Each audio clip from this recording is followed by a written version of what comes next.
someone has done a study to show that, well, it hasn't, and it's actually having a counterproductive effect or a negative impact, I will not buy that. So still, bring me some science, at least based on the experience in the past, it has worked. If you bring me some science that shows it's not working and then give me what actually is going to work, then I'm going to go with you. But right now, people need to face some cane. People need to face some cane. All right, let's not debate on the cane. I think it will take a big chunk of our time. But this is what you're waking up to the front page of the Daily Nation. The smoking gun in Raila's petition. That is what is on the front page of the Daily Nation today. Claims of Hacker Hub that intercepted photos of results forms, edited them, and then uploaded them onto the IBC results portal. And confusion over how many Kenyans voted on August the 9th formed the basis of several affidavits sworn to support Raila Odinga's case against Wafula Chebukati and William Ruto. This is not just about process or access, but the validity of data. And we have this on page 2 and 3 of the Daily Nation this morning. I know you've had a bellyful of this. Many of you waking up this morning, you saying, oh, why can't we just move on? We've had a bellyful of this electioneering process, but here we are again. You just have to put up with this until, you know, the fat lady sings at the end of the day. Hacking. Did 56 hackers get access to IBC servers to alter results, declaration, forms, from polling stations before streaming fake figures to the public portal? Right? So what was being streamed fake figures from the public portal? This is an affidavit that has been also, not really an affidavit, yes, the petition that has been put forward there by one John Githongo. Turnout. Just how many people voted in the August presidential election? And did their commission conceal 140,000 votes that could have changed outcome of the votes? That is another poignant question that is being raised. Vote inflation. Were William Ruto's votes topped up illegally with 217,631 votes in the final declaration to enable him avoid a runoff election? If so, under whose order? That is a probing question. Missing constituencies. Did IBC announce presidential elections results without factoring in those from 27 constituencies? If so, was it in order? Hiding the evidence, are results forms on the public portal being manipulated as it appeared they were as late as August the 19th, 4 days after declaration of results? Also on verification and tallying, did Chebukati need to involve all IBC commissioners in the entire process, or does the law give him the wiggle room to ignore dissenting voices? That is also another reason that we are here stuck in this morass and waiting for the Supreme Court to give us the headway. This is what is on the front page of the Standard this morning. Pertinent questions are being raised here. Ahmed Hashi, what will be your reaction first of all on the hacking? That is yet to, of course, and we can see in the Star, we've had also Dennis Itumbi reacting on those allegations as well. I think he's been given a column there to react. Well, I think our elections were compromised the minute the Arturo Magarian and his brother showed up from Venezuela at the airport. And I think I want to commend you, Debal. Let me ask you. No, that was not Arturo Magarian. No, it's a sort of take on Arturo. But Arturo, I don't remember their names. Okay, you don't remember their names. So, but they're just another Arturo Magarian. All right. So I commend you for bringing this issue up very seriously one morning, when these things were being caught up at the airport, and we discussed this. And Debal, I think when I was in the party there in 2007. And we had won an election, and then it went into dispute, and we shared the government. The political party called ODM was working like a machine. The problem, Debal, is the political party today. I take my colleagues' criticism because it's very important for us also to say something about the things that may have gone wrong.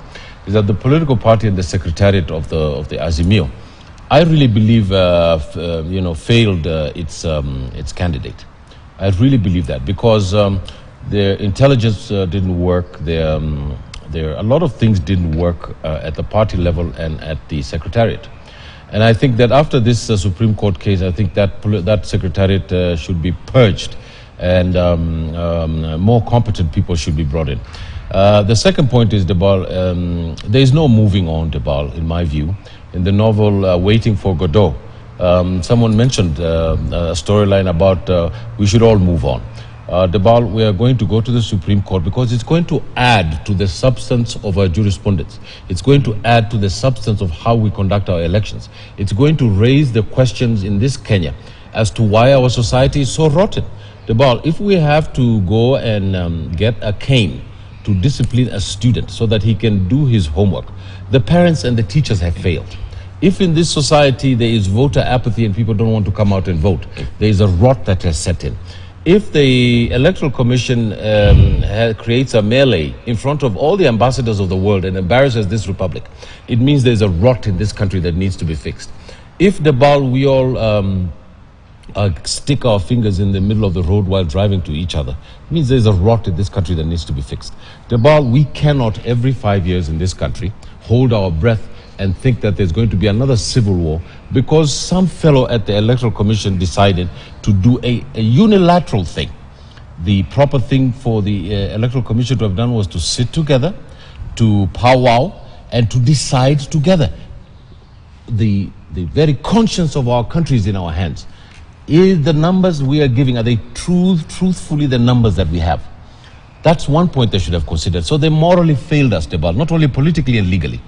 And I think, Debal, that it is incumbent upon the state of this country to stand up for the hours in which Kenyan citizens stood up to vote. Mr. Jepokati has a question to answer. His commissioners have a question to answer because they put this country again to the very edge.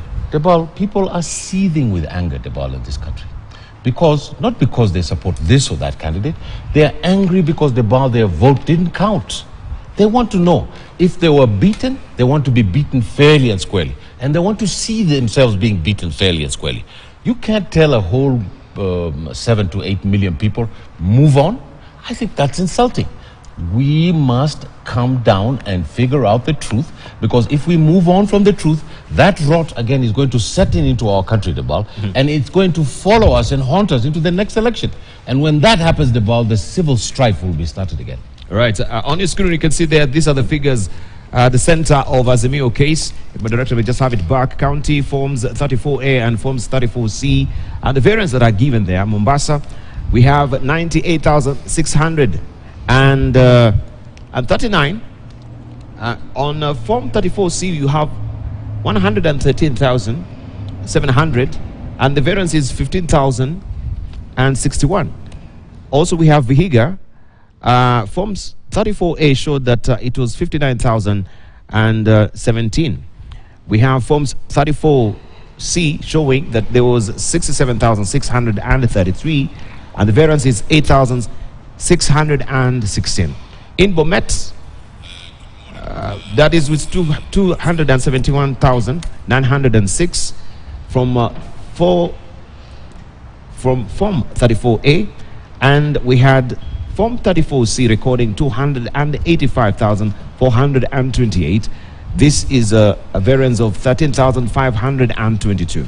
In Narok, we have 116,657, and Form 34C shows 148,310. That is 31,653 variance. In Muranga, there was a 294,000. Wow. And we have 343,349,000.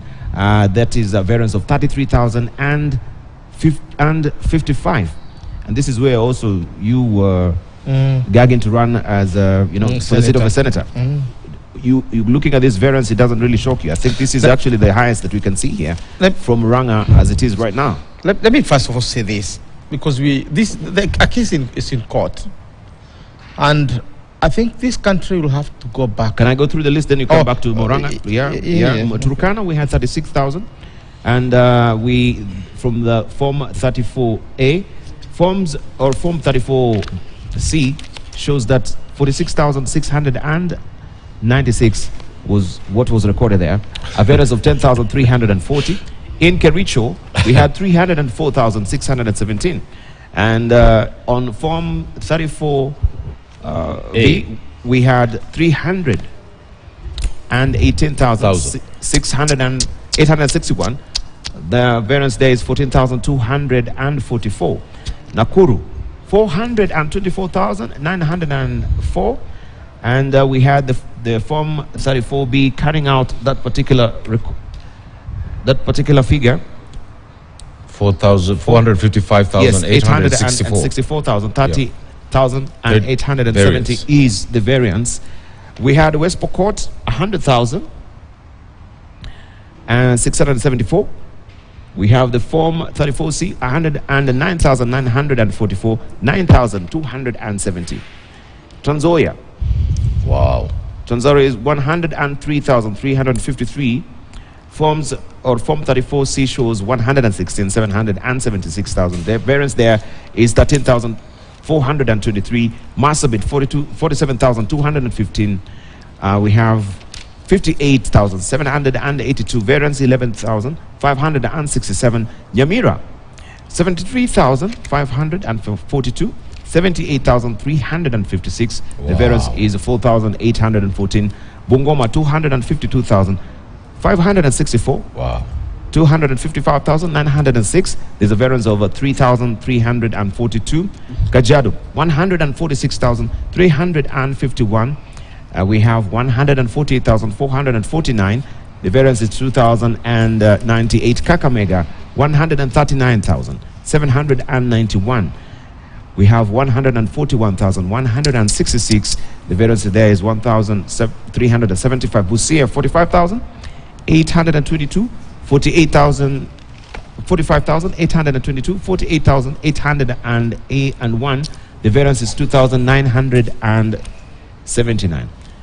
I want to come to you, Kagwanja, because you're the one who's saying that in every electioneering process, or during that particular cycle, we've been dwelling on trivialities.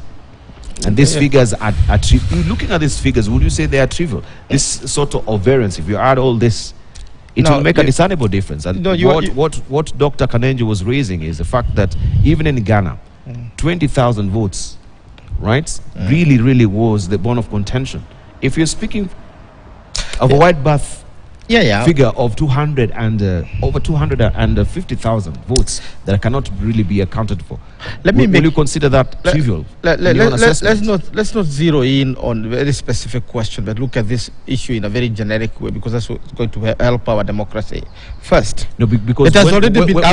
Just a moment. When you began the statement, you actually said that sometimes we are actually taking to court very trivial matters. Yes, and we are here every time on this table asking Kenyans that your one vote counts. Yes. Right? Your one vote counts. And that's what I want to say. If this one vote cannot be accounted for, why would you say that is trivial? No, let me first of all say that we have to look at the greater picture, the larger picture.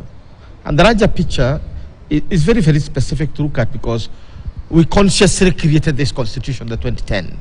And the idea was never to go back to where we were in 2008. That's the whole idea. Now, and the constitution is very, very clear. There is no election that is transmitted at the county level. So these figures themselves are wrong.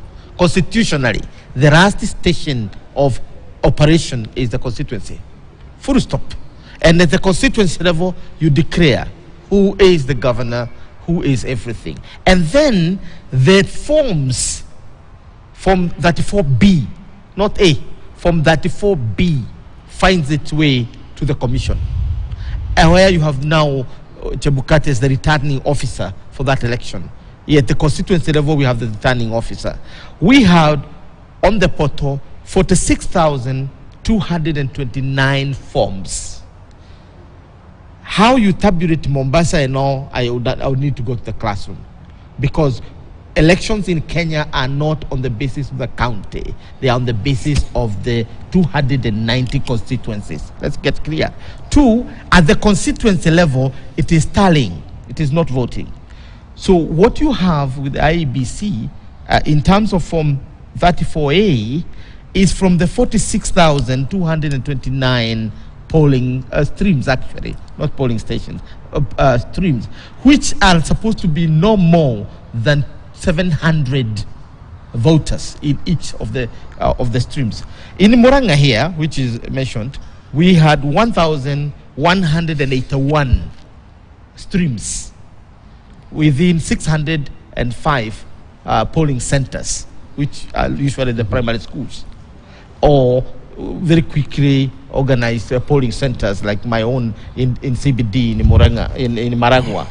Now, so I think this is part of the game of numbers, and we should not look like we are reading the Quran or the Bible here. These are game of numbers by politicians. First and foremost, we do not have tabulation by counties. So how you have calculated this to arrive at this in the counties, and out of 46,229 forms, why the BBC called this election, why Iraq called this election in favor of Ruto, why the... What do you mean you don't have tabulation from the counties? Say for 2 counties that have not actually... No, we are not... It is the governors. I mean, the people voted in those counties, didn't they? Yeah, people I don't follow when you say we don't have tabulation. What do you mean? No, I'm saying you cannot, unless you are pulling figures. The form you find uploaded by IBC online is not based on the county. It is based on the stream. And therefore, you can deal with this stream and say how much was uttered in that particular form. And that is the legal unit. If Chebukati tampered with any of the 46 and you prove, he's liable to be jailed. Yes, because it's a legal document. Can we hear from Hassan Kanenje? So let me say this, because we are also dealing with the 2 things. We are dealing with absolute numbers, and we are also dealing with the percentages. 14,213,027 Kenyans out of 22,120,458 voted. For you to win, you needed half of that plus 1 vote, not 1 percentage, 1 vote, which means either Ruto or Raila must gain the following: 7,106,513.5. At that point, you are 50-50, which is not possible. You just need 1 vote, not 2. 1 vote. That's the constitutional issue. So all these are the numbers. Right. So what's the way forward? Yes. What's the way forward? The way forward is, yes, it is true, this case must go to the Supreme Court if there is a dispute. That's natural. It is in the Supreme Court. Yes. Yeah, that's what I'm saying. It is. But you must be very clear about what you're asking before you categorize a process. You say, I want a recount. It's your right to ask for a recount. And I would personally ask for a recount of the vote. Right. Kashi, can I just hear from Dr. Kanenje before I come to you? Yeah. Now, without being prejudicial to a case that is already in court, I think one thing that is important to understand, and I think this is a case of within a game of numbers, and people are arguing about those numbers. Now, when the margin of victory is this small, what happens is then every vote seems to matter, including how do you determine the spoiled vote, where. And we have seen this case in 2000 between George Bush and Al Gore, where now they had to start arguing about what's the criteria that was used to actually mark spoiled ballots, because it turned out that the 19,000 spoiled ballots were predominantly for black people. And Democrats calculated those black people, 95% of them voted for them. And so, when the Supreme Court ruled that the criteria used to make them, invalid, perhaps, was correct, then that is how eventually, of course, Al Gore ended up losing the election. And so when an election is close, always, each vote is going to be very significant. Now, so either the IEBC is very incompetent in mathematics, as you mentioned, because if in fact the final, the result at the polling station, of course, has been provided, it's final, then how come the result at the polling station, for instance, is not adding up to the result at the county level? Because the polling station is a county writ large. So while we're not exactly computing results from the counties, I think IEBC, and I'm hoping they actually have a better explanation, because this is what is putting doubt in some people's minds. And as we mentioned, This case is also about providing a sense of justice for those who may have lost and those who voted for those who lost. And, one thing that is, I think, important that we are really not also looking at this is one of the reasons why sometimes is, there is a culture of sometimes Kenyans not really accepting, loss, is the very kind of zero-sum nature of our politics. The zero-sum nature of our politics means, when you lose, you probably just go to die. And a lot of people are not really willing to go and die. And so it becomes a matter of life or death, which shouldn't be. And perhaps from this, for the new president, if Ruto is confirmed as president, whatever happens after that, it is going to be important we have an honest, conversation on changing the culture, but also a way of politics that perhaps we need to give a lot more faith in Kenyan citizens, that it does not matter who is going to be president. It's going to be president for everybody. It's going to be your president too. Now, unfortunately, that has not been the history. And what we have seen is literally, ethnicization actually of leadership and politics in ways that a community generally, whether it's within a county or within a constituency that has the reins of power, they tend to staff political offices and give goodies, to people from their background. And I think that is the elephant in the room that we're not discussing, and we need to honestly be able to reflect in that. There was a thing in this campaign which was not being spoken loudly, but in some places very loudly, about, for instance, two communities ruling Kenya for 60 years or 80 years. Now, that is true. That is a feeling that is shared by some communities around the country. And so we need to be able to provide confidence that it does not matter who actually wins the presidency. It doesn't matter what tribe or race is going to be, that you're going to be president for everybody. And so even as we haggle over these little numbers, the elephant in the room is a lot of people are feeling disenfranchised, that perhaps their vote did not count. And that is why I think once the court rules and is able to demonstrate the validity of the case or invalidity of that case, is going to be very important for the country moving forward. And so both those who right now, they're enjoying, or rather the victory, the temporary victory, we say that until, of course, it's confirmed. And those who are feeling, they have lost, it is important to recognize this is a democratic process that we elected, and we need to let it play out without stirring passions or emotions. And when the court rules against you, we should be able to come together as a country and try to move on. Right. Ahmed Hershey. Well, I am of a different mind. I believe that it wasn't there's a French word called a coup d'etat. This is an explanation in which a military takes over, or a faction in society takes over government. And then there's another concept in the French language called a coup de grace. This is a finishing blow. The will of the people of this country has been overthrown. I think it's very important for us to be honest about this. This debate is not about a mid-term elections in the U.S., about the Democrats or the Republicans. This is about the very wheel, the very womb of where this country goes next. And the question and the narrative of moving on, Debal, is tantamount to blaming the victim. I think, Debal, that the people of this country owe us as public intellectuals the right for us to say what is in our mind. And I put it to you, Debal, that the very idea of one man, one vote in this country has been really toppled. Because the cyclical angst that we have in every election cannot be how we run this country. We have to get this right. We have to get what the people of Kenya say has to be reflected in the institutions that collect their say. The question that is in front of the Supreme Court is very simple. And it's only one question: the validity of the vote of the people of this country. And that validity is in the forms in which were declared in every set of the regional, constitutional, and parliamentary level. Mm-hmm.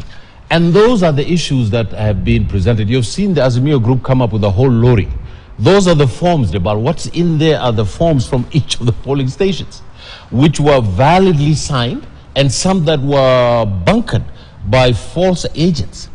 Debal, the next question is the transmission of those falsified numbers into a computer system that has been hacked into. That's another issue, and it's going to come out in the Supreme Court. Debal, what else is going to come out in the Supreme Court? It's going to come out in the Supreme Court that the Electoral Commission was a one-man show. Now, all the commissioners, Debal, have sued Chebukati. That's not me, it's in the national debate. If, Debal, we continue in this country to say, oh, you lost, but you did not lose fairly and squarely, and because we in Kenya are made up of a cauldron of ethnic groups, and we want to stitch this society by bubble gum, and we do not want to stitch it by the umbilical cord of democratic government, then, Debal, when you kick the can down the road, kick that can down the road, sooner or later, that major explosion, Debal, is going to come down in the next 5, 10, 15 cycles of the election. Because if we got this one wrong, Debal, and we got the last one wrong, Debal, and we got the one before that wrong, Debal, and in 2007 there was a civil war over the Electoral Commission, then it behooves us as people of integrity, as people who are conscious of the truth, to say, can we all get along over this issue, Debal?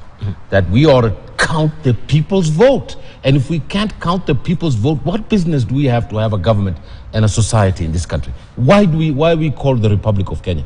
There are millions and millions of people who woke up early in the morning, who went to elect a person who believed would be the best person for this country, and that was overthrown. Debal, I put it to you, there has been a coup de grace in this country, and let the Supreme Court tell us that the legitimate government of this country, because we do not know who the legitimate government of this country is today. Right, thank you. Thank you very much. We want to take a short break right now. And of course, you can see this particular petition by Raila Odinga and other petitioners also is affecting the markets as it is right now. The shilling has been falling, and it has been spooked and falling very precariously right now. And that is bound to affect the economy as it is. Also, the Eurobond and the international market has been adversely affected by this as well. We shall be looking at this on the other side of the break with our panelists. I've only got this morning with Dr. Hassan Kanenje, who is the director of the Horn Institute. Peter Kagwanja, Professor Peter Kagwanja is the CEO of Africa Policy Institute. Also, we have Ahmed Hashi with us as well, governors and policy analysts. We take a short break right now. When we circle back, we look at what is happening in the markets briefly in light of this. And of course, also we shall cross over to Angola. Them also, they will be prepping up for the election next week. How is that also holding out in Angola as it is? And there are also international observers who are speaking right now. We had the Secretary General of the UN, that is Antonio Guterres, calling the President-elect William Ruto. And of course, also he'll be calling Raila Odinga today and urging them, of course, to let the electoral process follow the rule of the law. Right now, that is in the hands of the Supreme Court. That on the other side of the break. Don't go away.